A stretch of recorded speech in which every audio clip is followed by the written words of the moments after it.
everyone. This is Ultimate Number Series Top 5 Pattern, and today we are going to discuss how to crack these top 5 pattern. This is part 1. Welcome to Mahindra Guru, the official YouTube channel of mahindraguru.com, the Brahmas for Success. हम आपको बता दें कि हम number series deal करने जा रहे हैं. नंबर सीरीज के क्वेश्चंस को कैसे हमें हैंडल करना है उसके बारे में हम लोग बात करेंगे. टॉप 5 पैटर्न जो हमने चूज किया हुआ है वो सिर्फ इसलिए था कि आपको बता सकें कि इस तरीके के पैटर्न्स को कैसे आप ऑब्जर्व करेंगे और कैसे आप क्विकली उसको ब्रेक कर सकते हैं. और ये है पार्ट 1. पार्ट 2 में हम इसके 5 क्वेश्चन और रखेंगे. चलते हैं सबसे पहले सीधे हमारे क्वेश्चन की तरफ, नंबर सीरीज के क्वेश्चन की तरफ. आपको पता होगा नंबर सीरीज के जो क्वेश्चन आते हैं वो अलग अलग वैरायटी के क्वेश्चन आते हैं. एक पैटर्न जो होता है जिसमें नेक्स्ट टर्म की बात करता है, एक रॉन्ग नंबर सीरीज होता है. आपको पता होगा मैथ्स के अलावा रीजनिंग में भी नंबर सीरीज के क्वेश्चंस पूछे जाते हैं. अगर आप एसएससी की बात करें, एसएससी एग्जाम, उसके अलावा बैंक एग्जाम या फिर other state level railway exams की बात करें, वहां पे भी नंबर सीरीज के क्वेश्चंस मिलते हैं. इसलिए टॉपिक खासा इंपॉर्टेंट हो जाता है हम सभी लोगों के लिए. तो सीधे चलते हैं. सबसे पहले हम अपने पहले पैटर्न की तरफ चलेंगे और पहला क्वेश्चन आपको शायद थोड़ा सा ईजी लगे. ध्यान रखिएगा, ये वीडियो अगर आप देख रहे हैं तो वीडियो को पॉज कर लीजिए, इस क्वेश्चन को खुद से अटेम्प्ट करने की कोशिश करिए, डेफिनेटली आपको पसंद आएगा. अब सबसे पहला काम हमको क्या करना है, इस तरीके की नंबर सीरीज जिसमें आपको देखने को मिल रहा है नंबर्स के बीच का जो गैप है. अगर आप देखें सक्सेसिव नंबर्स की बात करें, 77 और 76 जो दो नंबर एडजेसेंट नंबर्स हैं, इनके बीच का जो डिफरेंस है वो 1 का है. अगली बार 76 और 72 के बीच का जो डिफरेंस है वो 4 का है. फिर आप देख सकते हैं 72 63 के बीच का जो डिफरेंस है वो 9 का है. और 63 और 47 के बीच का जो डिफरेंस है वो आपको 63 और 47 के बीच का जो डिफरेंस है वो 16 है. तो अगला डिफरेंस हम पता लगाएंगे और फिर वो कैसे पता लगेगा वो डिफरेंस, उसके बारे में हम लोग बात करेंगे. तो ऐसा जब भी सीरीज का क्वेश्चन मिलता है, ये क्वेश्चन आपके लिए इजी होता है क्योंकि आप डिफरेंस अगर कैलकुलेट करना स्टार्ट करें, जिसे हम पिरामिड मेथड कहते हैं, अगर वो मेथड आप इस्तेमाल करेंगे तो आप इजीली इन क्वेश्चंस को सॉल्व कर सकते हैं. सबसे पहला देखिएगा 77 76 के बीच का डिफरेंस हम देख लेते हैं. -1 डिफरेंस यहां पे ये है कि 77 से 76 नंबर डिक्रीज हो रहा है. कई बार आपने देखा होगा कि सीरीज में कॉन्टिन्यूअसली नंबर्स इंक्रीज करते हैं, सेम कोई फर्क नहीं पड़ता है. अगला देखिए 76 और 72 के बीच का जो डिफरेंस है वो -4 का है, मतलब 76 में से -4 हुआ 72 बन गया. नेक्स्ट की बात करते हैं. नेक्स्ट नंबर की बात करें तो यहां पे आप देख सकते हैं 9 का डिफरेंस है, इसका मतलब 72 से -9 किया गया और वो 63 जनरेट करता है. फिर उसके बाद 63 से -16 करने पर 47 बनता है. बात ये आती है जब आपने डिफरेंस निकाले तो आपको करना क्या है कि इन नंबर्स को ऑब्जर्व करिए. और मैं आपको बताऊं कि कई बार नंबर सीरीज में स्क्वायर्स या square roots, cube roots, multiplication, इन सभी चीजों का रोल प्ले होता है. और फ्रीक्वेंटली आपको जो देखने को मिलता है वो है स्क्वायर, क्यूब, स्क्वायर रूट और क्यूब रूट. तो आप देखें अगर तो यहां पे जो भी नंबर्स रखे गए हैं लाइक 4, 9, 16 और 1, इन सारे नंबर्स को अगर हम लोग ऑब्जर्व करें तो देख सकते हैं कि ये जो नंबर्स हैं ये कहीं ना कहीं किसी के स्क्वायर्स हैं. 1 की अगर हम बात करें तो देख लेते हैं जो ये 1 है वो स्क्वायर है 1 का. अगला देख लेते हैं यहां पे 2 का स्क्वायर है. और ये देखें तो 9 3 का स्क्वायर है. 16 जो है वो 4 का स्क्वायर है. इसका मतलब कॉन्टिन्यूअसली अगर देखें इस नंबर को ऑब्जर्व करें, 1 का स्क्वायर, 2 का square, 3 square, 4 square, it means next जो होना चाहिए वो 5 के स्क्वायर का डिफरेंस जनरेट होना चाहिए. तो 5 का स्क्वायर बनेगा वो कितना, 25. इसका मतलब 47 से 25 रिड्यूस हो जाएगा और रिड्यूस होने के बाद जो वैल्यू बनेगी वो 22 बनेगी. इसका मतलब इस पैटर्न में हमारा जो आंसर बनेगा वो 22 बनेगा. ये एक साधारण सा पैटर्न था जिसे हम डिफरेंस पैटर्न कहते हैं. और डिफरेंस पैटर्न में स्क्वायर्स का रोल प्ले हो रहा है. स्क्वायर नंबर के स्क्वायर के हिसाब से ये डिफरेंस चल रहा है. आगे चलते हैं, अगले पैटर्न की तरफ चलेंगे. ये पैटर्न हमारा नेक्स्ट है 103, 110, 129, 172, 251 और नेक्स्ट आपको टर्म बताना है कि क्या होगा ना. करना क्या है इस क्वेश्चन में, वही चीज 103 and the difference between 103 and 110 बहुत ज्यादा नहीं है. सिमिलरली अगर आप देखें 110 और 129 के बीच का जो डिफरेंस है वो बहुत बड़ा डिफरेंस नहीं है. 129, 172, इसी तरीके से 172 और 251 के बीच का डिफरेंस भी आपको दिख रहा होगा. बहुत बड़ा डिफरेंस नहीं है. जब बहुत बड़ा डिफरेंस होता है तो कहीं ना कहीं मल्टीप्लिकेशन सीरीज इन्वॉल्व हो जाती है. यहां पे बड़ा डिफरेंस नहीं दिख रहा है आपको. अब 103, 1010 के बीच का डिफरेंस देख लेते हैं. सबसे पहले अगर इन दोनों के बीच का डिफरेंस देखें तो वो दिख रहा है 7. अगला जो डिफरेंस है 110 और 129 का, यहां पे 19 का डिफरेंस है. नेक्स्ट 129 172 के बीच में जो डिफरेंस है दैट इज 43. 172 251 के बीच का जो डिफरेंस है दैट इज 79. ओके, अब यहां तक तो हमें इस डिफरेंस को निकालने के बाद हमें पैटर्न नहीं समझ में आ रहा है, क्योंकि 7 है, फिर 9 है, 43 है, 79 है, कोई सेट पैटर्न नहीं दिख रहा है. ओके, अब चलते हैं. चूंकि पहला 7 प्राइम नंबर था, अगला हो सकता था प्राइम नंबर. 19 भी प्राइम नंबर है, 43 भी प्राइम नंबर है, 79 इस तरीके से देखें अगर. लेकिन यहां पे हमें पैटर्न नहीं मिल रहा है. तो पैटर्न की अगर हम बात करें तो 7 और 19 के बीच का जो डिफरेंस है दैट इज 12. 19 और 43 के बीच का डिफरेंस 24 है. 43 और 79 के बीच का डिफरेंस है 36. कहीं ना कहीं आप देख सकते हैं जो डिफरेंसेस हैं वो 12 के मल्टीपल में है. इसको कहते हैं डबल डिफरेंस सीरीज. क्या कहते हैं? Double difference series. पहली बार हमने डिफरेंस निकाला, हमें कोई सेट पैटर्न नहीं मिल रहा था. तो जब जो डिफरेंस हमने निकाला था उन डिफरेंस के बीच का डिफरेंस हमने कैलकुलेट किया.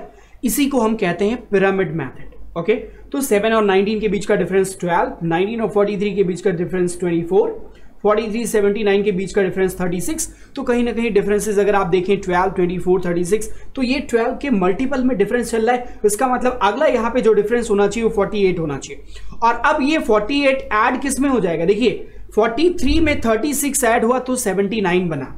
आप देख सकते हैं, आप देखिए यहां पे 43 में 36 ऐड हुआ तो क्या बन गया? 79 बन गया. अब उस तरीके से आप चाहें तो कर सकते हैं कि 79 में हमें 48 ऐड करना है, तो ये डिफरेंस क्रिएट होगा 172 का. अब आप देखिए, तो हम नीचे से ऊपर वाले स्टेज पे आ गए हैं और उससे ऊपर वाले स्टेज पर जाएंगे तो हमें एक्चुअल जो नेक्स्ट टर्म पता लगाना था वो मिल जाएगा. तो 251 में 127 को हम ऐड कर देंगे और ऐड करने के बाद जो हमारा नंबर बनेगा वो बनेगा 378. होपफुली ये जो सीरीज थी बहुत मुश्किल नहीं थी. कई सारे लोगों को ये सीरीज इजी लग रही होगी. खैर, अब अगले सीरीज की तरफ चलेंगे और डेफिनेटली ये आपके लिए एक चैलेंज वाली सीरीज है. हम चाहेंगे कि सीरीज को करने से पहले आप वीडियो को पॉज कर लें और खुद से अटेम्प्ट करने की कोशिश करें. उसके बाद ही आप इसके सोल्यूशन को देखें. तो आइए चलते हैं, सोल्यूशन को देखते हैं और ये पता लगाते हैं कि इसमें पैटर्न को कैसे ऑब्जर्व करें. खैर, जब भी नंबर आपको दिख रहा है, यहां पे नंबर की बात करें तो पहला नंबर दिख रहा है आपको 50, 30, 40, 75 और 170. ये नंबर्स आपको दिख रहे हैं. पहले नंबर से अगर हम स्टार्ट करें जो कि 50 है, तो आप देख सकते हैं 50 से 30 पहली बार नंबर डिक्रीज हुआ. फिर अगर आप 30 से 40 की तरफ जाएं तो नंबर क्या हो रहा है? इंक्रीज हो रहा है. 30 से 40 इंक्रीज हो रहा है. 40 से 75 फिर से नंबर इंक्रीज हो रहा है. 75 से 170 अगेन नंबर इंक्रीज हो रहा है. यहां जो पॉइंट है वो मैं आपको बता दूं, किसी नंबर में जैसे मान लिया 2 है, 2 में अगर आप 0.5 से मल्टीप्लाई करें तो नंबर डिक्रीज होगा. कितना मिला? 2 में 0.5 से मल्टीप्लाई करने पर 1 मिला. फिर इस 1 में 1 से मल्टीप्लाई करेंगे तो क्या मिलेगा? 1 मिलेगा. अगली बार इस 1 में 1.5 से मल्टीप्लाई कर दें तो नंबर फिर से अगेन इंक्रीज हो जाएगा, 1.5 हो जाएगा. 1.5 में 2 से मल्टीप्लाई कर दें तो ये क्या होगा? 3 हो जाएगा. आप देख सकते हैं कि पहली बार में नंबर हमारा बड़ा था, फिर उससे नंबर छोटा हुआ 1. फिर अगर आप देखें 1 के बाद अगला नंबर फिर से 1 मिला और फिर नंबर इंक्रीज हुआ, फिर नंबर और इंक्रीज हुआ. मतलब पहली बार में नंबर डिक्रीज हुआ और कॉन्टिन्यूअसली नंबर इंक्रीज कर रहा है. जब भी ऐसा पैटर्न मिलेगा जहां पे पहला नंबर आपको डिक्रीज होता हुआ दिखे और फिर नंबर इंक्रीज होने लगे, कॉन्टिन्यूअसली इंक्रीज कर रहा हूं, जैसे 50 से 30 डिक्रीज हुआ, फिर 30 से 40 इंक्रीज हुआ और फिर इंक्रीज हुआ. ऐसे क्वेश्चंस में इसका मतलब सबसे पहले इस नंबर को किसी पॉइंट वैल्यू से अगर हम मल्टीप्लाई कर दें तो ये नंबर बन सकता है. और जब उसी पॉइंट वैल्यू को एक सिस्टमैटिक ढंग से, जैसे हमने पहली बार 0.5 से मल्टीप्लाई किया, दूसरी बार 1 से मल्टीप्लाई किया, मतलब 0.5 पहली बार, दूसरी बार 1, तीसरी बार हमने 1.5 से मल्टीप्लाई किया. इसको कहते हैं सिस्टमैटिक वे में मल्टीप्लाई करना. तो जब किसी नंबर में 0.5 से आप मल्टीप्लाई करेंगे तो वो नंबर रिड्यूस होगा. फिर 1 से मल्टीप्लाई करने पे कोई फर्क नहीं आएगा और 1.5 से मल्टीप्लाई करने पे अगेन नंबर आप देख सकते हैं कि जब आप 1.5 से मल्टीप्लाई करेंगे तो नंबर इंक्रीज कर जाएगा. उसके बाद 2 आएगा, 2 से मल्टीप्लाई करना, फिर 2.5, हर बार नंबर इंक्रीज करता हुआ जाएगा. कहीं ना कहीं ऐसा ही कुछ पैटर्न यहाँ पे है और पैटर्न देख लेते हैं। उम्मीद करते हैं आप सबको इतने में आइडिया लग गया होगा। पैटर्न की बात करें तो 50 और 30 में क्या हो रहा है, 50 में अगर हम 0.5 से मल्टीप्लाई करें तो 25 हो जाएगा, और उस 25 में अगर हम 5 ऐड कर दें तो ये 30 बनेगा। ये आपको ऑब्जर्व करना पड़ेगा। हमने एक हिंट आपको दिया कि 0.5 की किसी वैल्यू से मल्टीप्लाई करें और 30 बनाने की कोशिश करें किसी पॉइंट की वैल्यू से, तो हमें समझ में एक तो हो सकता है कि 50 में 0.5 इसका आधा और फिर उसमें 5 ऐड कर दें तो वो 30 जनरेट कर देगा। आगे देख लेते हैं कि क्या ये पैटर्न आगे फॉलो हो रहा है। नेक्स्ट में देखिए 30 और 40 के बीच में जो दिख रहा है, 30 में 1 से मल्टीप्लाई कर दें, चूंकि आपने पहले 0.5 से मल्टीप्लाई किया और 5 ऐड किया, अगली बार 1 से मल्टीप्लाई करें और 10 ऐड कर दें। यहाँ पे 5 ऐड किया, यहाँ पे 10 ऐड कर दें तो हमें 40 मिल जाएगा, राइट। आगे चलते हैं, आगे देख लेते हैं 40 में अगर हम 1.5, अब देखिए सबसे पहले 0.5 फिर 1 फिर 1.5, अब 1.5 से मल्टीप्लाई किया और अब 15 ऐड कर दिया तो हमें मिल गया 75। अगले में हम देख लेते हैं इसी तरीके से 2 से मल्टीप्लाई करेंगे, चूंकि पिछला हमने 1.5 से मल्टीप्लाई किया था, इस बार 2 से मल्टीप्लाई किया और इसमें 20 ऐड कर दिया तो हमें ये 170 मिल गया। नेक्स्ट टाइम हमारा क्या होना चाहिए, इसका मतलब 2.5 से मल्टीप्लाई होना चाहिए और 25 ऐड होना चाहिए। तो 2.5 से हमने मल्टीप्लाई कर दिया और 25 ऐड कर दिया और हमारा आंसर बनता है 450। ओके, तो ये एक पैटर्न रहा जो कि आपको समझ में आ गया होगा। जब भी इस तरीके की सीरीज मिलेगी तो आपको क्या करना है। आगे चलते हैं हमारे नेक्स्ट क्वेश्चन की तरफ। नेक्स्ट जो हमारा क्वेश्चन है ये भी बड़ा इंटरेस्टिंग क्वेश्चन है। 4, 4, 6, 12, 24 और फिर क्वेश्चन मार्क लगा हुआ है, आपको ये टर्म बताना है। ध्यान रखिएगा, इसमें एक पॉइंट बताना है कि ये ऑब्जर्व करने के लिए बहुत ईजी है।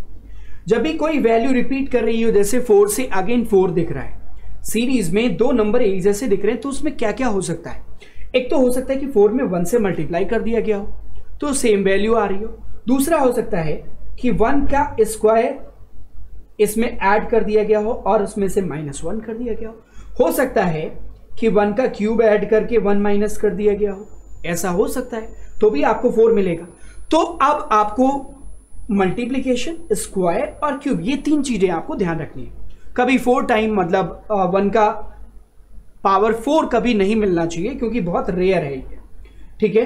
तो आप देखें क्यूब तक ही आप जाएंगे, तो इसको हम ऑब्जर्व करने की कोशिश करते हैं। तो सबसे पहले तो हम देखें कि अगर इसमें 1 का स्क्वायर कर दें और 1 ऐड कर दें, सॉरी 1 सब्सट्रैक्ट कर दें, तो 1 का स्क्वायर ऐड करेंगे तो 1 हो जाएगा और फिर 1 वहां से माइनस कर देंगे तो अगेन हमें 4 मिल जाएगा, राइट। आगे बढ़ते हैं, तो नेक्स्ट में हमारा क्या होना चाहिए, इसका मतलब यहाँ पे 2 का स्क्वायर होना चाहिए प्लस और उसमें से 2 माइनस होना चाहिए, यही होना चाहिए इस पैटर्न के हिसाब से।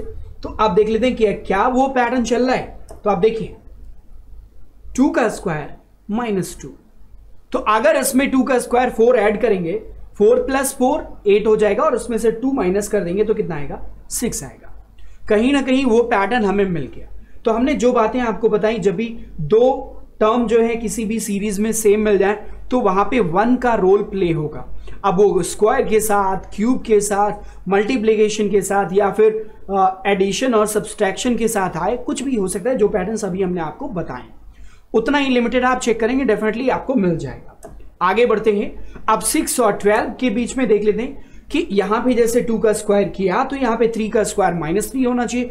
तो 6 में 3 का स्क्वायर 9 ऐड कर देंगे तो वो हो जाएगा 15 और 15 में से 3 सब्सट्रैक्ट कर दें तो वो हमारा बनेगा 12। इसका मतलब नेक्स्ट जो हमारा होना चाहिए वो 4 का स्क्वायर -4, तो +4 का स्क्वायर कर दें तो 16 हो जाएगा। 12 + 16 हो जाएगा, तो 12 + 16 28 हो जाएगा। वहां से हम 4 माइनस करेंगे 24 आ जाएगा। अगला देखते हैं, अब इसका मतलब नेक्स्ट होना चाहिए 5 का स्क्वायर ऐड करें और उसमें से हम 5 सब्सट्रैक्ट कर दें, हमें आंसर मिल जाना चाहिए और हमारा आंसर इस तरीके से बनेगा 44। उम्मीद करते हैं आपको ये समझ में आया और अच्छा लग रहा है। इस तरीके के क्वेश्चंस को अब आप कभी आपके सामने आएगा तो आप इजीली उसको डील कर सकते हैं। आगे बढ़ते हैं, हमारा नेक्स्ट फाइंड नेक्स्ट टर्म, जो हमारा ये क्वेश्चन है। इस क्वेश्चन में भी आप देख सकते हैं 12, 3, 3 और then 6.75 and then 27 and then asking what is next term. ये एक बहुत बेहतरीन क्वेश्चन है। हो सकता है आपको ये बहुत मुश्किल लगे, हम चाहेंगे कि आप लोग इसको पॉज कर लें और इस क्वेश्चन को सॉल्व करने की कोशिश करें। 12, 3, 3, 2 बातें ध्यान रखिएगा, यहां पे पॉइंट की सीरीज भी आ गई है। अब 3 और 3 जैसा कि हमने आपको बताया, 3 और 3 जो ऑब्जर्व करने का पॉइंट है वो यही है कि 3 से 3 कैसे बन सकता है भाई। देखिए 1 से मल्टीप्लाई करे या 1 का स्क्वायर से मल्टीप्लाई करे या फिर 1 के क्यूब से मल्टीप्लाई करे या फिर 1 का स्क्वायर मल्टीप्लाई करके 1 का स्क्वायर ऐड करके, जैसा कि पिछले में हुआ था 1 माइनस कर दें, ऐसा भी हो सकता है।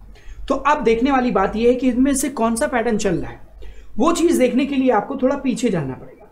अगर यहां पे 1 का स्क्वायर हो रहा है तो यहां से यहां पे वैल्यू डिक्रीज हो रही है, जैसा कि हमने आपको बताया था कि जब वैल्यू डिक्रीज कर रही हो तो उसका मतलब कहीं पॉइंट की वैल्यू से मल्टीप्लाई हो रहा है। इसका मतलब यहां पे अगर 1 का स्क्वायर हम मल्टीप्लिकेशन मान लें या 1 का क्यूब मल्टीप्लिकेशन मान लें तो यहां पे कहीं ना कहीं पॉइंट वाली वैल्यू का स्क्वायर करना चाहिए। और एक सेट पैटर्न जो बनता है कि 0.5 से 1 देन 1.5, ये एक सेट पैटर्न होता है जो फ्रीक्वेंटली आता है। तो हमने चेक क्या कर लिया, 0.5 का स्क्वायर चेक कर लिया। तो 0.5 का स्क्वायर अगर देखें तो 0.25 बनेगा। और ये जो 0.25 है ये 12 में मल्टीप्लाई करने पर क्या बनेगा, 3 बनेगा। 12 में 0.25 का अगर आप मल्टीप्लाई करते हैं तो 3 बनेगा। एक और तरीका है इसको आइडेंटिफाई करने का, जैसे आपने यहां पे देख लिया, आपको दिख रहा होगा कि ये नंबर जो है ये 6.75 को 4 से मल्टीप्लाई कर दें तो ये 27 बनेगा। और ये 4 नंबर क्या है, 2 का स्क्वायर है। तो आप यहां पे देखिए 2 के स्क्वायर से मल्टीप्लाई और इन दोनों के बीच में 1 के स्क्वायर से मल्टीप्लाई हो रहा है। तो कहीं ना कहीं पैटर्न मिल गया, यहाँ 2 का स्क्वायर मल्टीप्लाई या 1 का स्क्वायर मल्टीप्लाई, इसका मतलब इन दोनों के बीच में 1.5 के स्क्वायर का मल्टीप्लाई होना चाहिए, राइट। तो यहां पे देखिए इसका मतलब 0.5 की वैल्यू के स्क्वायर का मल्टीप्लाई होना चाहिए, ओके। और जैसा कि अभी हमने करके देखा भी हमें मिला। अब इसको हम जरा क्लियरली आपको दिखा देते हैं। हमने ये बताया आपको कि ऐसे क्वेश्चंस को कैसे ऑब्जर्व करना है। 2 पॉइंट हमने यहाँ पे आपको दिखाए, दोनों पॉइंट उम्मीद करते हैं आपको समझ में आया। देखिए सबसे पहले 12 और 3 के बीच का जो इनके में मल्टीप्लाई हो रहा है वो इंटू 0.5 का स्क्वायर, 0.5 के स्क्वायर से मल्टीप्लाई करेंगे तो 0.25 हो जाएगा, उसको मल्टीप्लाई करेंगे तो 3 आ जाएगा, ओके। ये क्या बनेगा, 0.25, ठीक है। अब आगे बढ़ते हैं, नेक्स्ट देखिए 3 में मल्टीप्लाई करेंगे 1 के स्क्वायर से, ओके। 3 में किससे मल्टीप्लाई करेंगे, 1 के स्क्वायर से, उसकी वैल्यू होती है 1। अब अगर देखें इसमें तो यहां से 3 में हमें मल्टीप्लाई करना चाहिए, क्योंकि यहां 1 के स्क्वायर को मल्टीप्लाई किया तो यहां पे 1.5 के स्क्वायर को मल्टीप्लाई करना चाहिए।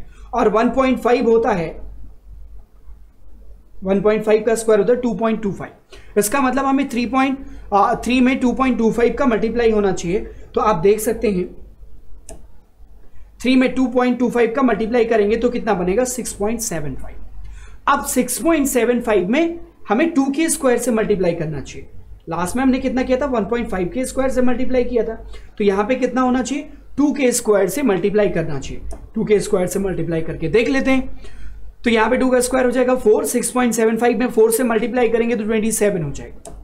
अगले में हमें 2.5 के स्क्वायर, चूंकि यहां पे 2 के स्क्वायर से मल्टीप्लाई किया तो यहां 2.5 के स्क्वायर से मल्टीप्लाई करेंगे तो 2.5 का स्क्वायर जो बनेगा 6.25, ठीक है। 2.5 का स्क्वायर बनेगा 6.25। इसका मतलब हम 27 में 6.25 से मल्टीप्लाई कर दें तो हमें आंसर मिलेगा 168.75। लास्ट वाला जो क्वेश्चन था ज्यादा कॉम्प्लिकेटेड था, हमने सिर्फ इसलिए रखा ताकि आपको ये अच्छा लगे। उम्मीद करते हैं ये सेशन आपको समझ में आया और पसंद आया।